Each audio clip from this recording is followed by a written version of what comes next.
अब तक हमने देखा कि राकी और बाकी सभी लोग वापस जाकर उमे मिया को सारी बातें बताते हैं। तभी वहां सिस्टर इनका लीडर चोजी आ जाता है और सीधे उमे मिया को लड़ाई की चुनौती देता है। इसके बाद ये तय होता है कि फ्यूरी के कुछ लोग सिस्टर इनके कुछ लोगों से लड़ाई करेंगे। अगले दिन सभी लोग सिस्टर इनकी टेरिटरी में पहुंचते हैं। जैसे ही चोजी उन्हें देखता है वह बेहद खुश हो जाता है और सबको अपने साथ चलने के लिए कहता है। तभी साकरा आसपास देखता है और कहता है कि यहाँ तो चारों तरफ सिर्फ बार ही बार हैं।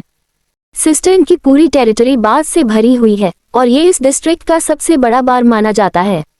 कहा जाता है कि रात में ये जगह बहुत चमकदार लगती है, लेकिन असल में ये काफी घटिया जगह है। इसी बीच एक सवाल उठता है कि तुम यहाँ कर क्या रहे हो, तुम तो लड़ाई भी नहीं कर रहे।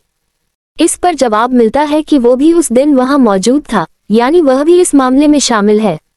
भले ही वह दूसरों की तरह लोगों को बचा ना पाए, लेकिन कम से कम खुद को तो बचाना चाहता है और इसीलिए वह सीखना चाहता है। ये सुनकर साकरा थोड़ा शर्मा जाता है और सुओ उसे चिढ़ाने लगता है, जिससे साकरा को गुस्सा आ जाता है। तभी रागी सबको शांत रहने और इस मामले को सीरियसली लेने के लिए कहता है। उमे मिया माहौल को हल्का करते हुए कहता है कि थोड़ा रिलैक्स करो, और साथ ही यह भी कहता है कि साकरा वाकई में बहुत डिपेंडेबल इंसान लगता है। इसके बाद चोजी सबको एक जगह ले जाता है और कहता है, सिस्टर के बेस में आप सबका स्वागत है। साकरा देखता है कि इस जगह का नाम ओरी है। नीरे बताता है कि यह पहले एक बंद थिएटर था जिसका नाम ओरियन था, लेकिन अब इसे ओरी कहा जाता है, जिसका मतलब होता है पिंजरा। पूरा ऑडिटोरियम सिस्टर इनके लोगों से भरा हुआ होता है और सभी लोग लड़ाई देखने के लिए बेहद उत्साहित होते हैं। सुओ कहता है कि अब समझ में आया कि इसे पिंजरा क्यों कहते हैं, क्योंकि यहाँ चारों तरफ दरिंदे भरे पड़े हैं। नीरे मन ही मन सोचता है कि क्या वह यहाँ से जिंदा भी लौट पाएगा। साकरा उसे सामने देखने और सीखने पर ध्यान देने के लिए कहता है। चोजी ऐलान करता है कि आज का इवेंट शुरू किया जाए। उमे मिया कहता है कि यह सब एक्साइटमेंट से भरा हुआ है, लेकिन असली लड़ाई तो उसके और चोजी के बीच में होगी, इसलिए बाकी लोग जीते या हारे उससे ज्यादा फर्क नहीं पड़ता। ये सुनकर साकरा भड़क जाता है और कहता है कि उसे फर्क पड़ता है, क्योंकि वह यहाँ हारने नहीं आया है। हिरागी और बाकी लोग उसकी बात सुनकर हैरान रह जाते हैं और उमे मिया भी मानता है कि साकरा वाकई में बहुत भरोसेमंद है। जब लड़ाई शुरू होने की बात आती है तो तय होता है कि बॉस पहले नहीं लड़ेंगे। तभी रीमा आगे आता है और कहता है कि वह पहले लड़ना चाहता है क्योंकि एक लंबे बालों वाला लड़का उसे घूर रहा है। सुओ इशारा करता है कि वही उसका अपोनेंट है। उमे मिया इजाजत दे देता है और दोनों आगे बढ़ते हैं।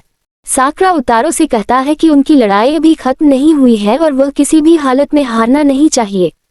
लड़ाई शुरू होते ही आरमा एक पंच मारता है, लेकिन उतारो उसकी बाजू पकड़कर उसका सिर जमीन पर दे मारता है। पूरा हॉल सन रह जाता है। नीरे बताता है कि आरमा एक बहुत पावरफुल फाइटर था, लेकिन फिर भी वह एक ही वार में हार गया। चोजी उतारो की तारीफ करता है, लेकिन पयो उसे रोक देता है। नीरे को लगता है कि सिस्टर इनमें कुछ गड़बड़ जरूर है। इसके बाद नोरू और सुओ की लड़ाई शुरू होती है। नोरू गुस्से में सुओ पर हमला करता है, लेकिन सुओ उसकी ही ताकत का इस्तेमाल करके उसे बार बार नीचे गिरा देता है। सुओ मजाक उड़ाते हुए कहता है कि ऐसे नखरे तो सिर्फ बच्चे करते हैं। साकरा ये सब देखकर सोचता है कि क्या ये वाकई एक अच्छा इंसान है, क्योंकि उसके चेहरे और हरकतों में सिर्फ घमंड और क्रूरता दिखती है। नोरू पूरी ताकत से कोशिश करता है, लेकिन हर बार हार जाता है। भीड़ उसका मजाक उड़ाने लगती है। साकरा गुस्से में कहता है कि ताकत ही सब कुछ नहीं होती और कमजोर लोगों का मजाक उड़ाना शर्मनाक है। उमे मिया समझ जाता है कि सुओ इतना सीरियस इसलिए हुआ है क्योंकि साकरा वहां मौजूद है। आखिर में सुओ नोरू को समझाता है कि मैच्योर होने का मतलब सिर्फ लड़ना नहीं होता, बल्कि दूसरों का ख्याल रखना भी होता है। इसके लिए इमेजिनेशन और एक्सपीरियंस दोनों जरूरी हैं।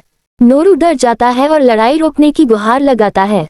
चोजी ऐलान करता है कि लड़ाई खत्म हो चुकी है और नोरू अब सिस्टर इनका मेंबर नहीं रहा। इसी के साथ एपिसोड खत्म हो जाता है।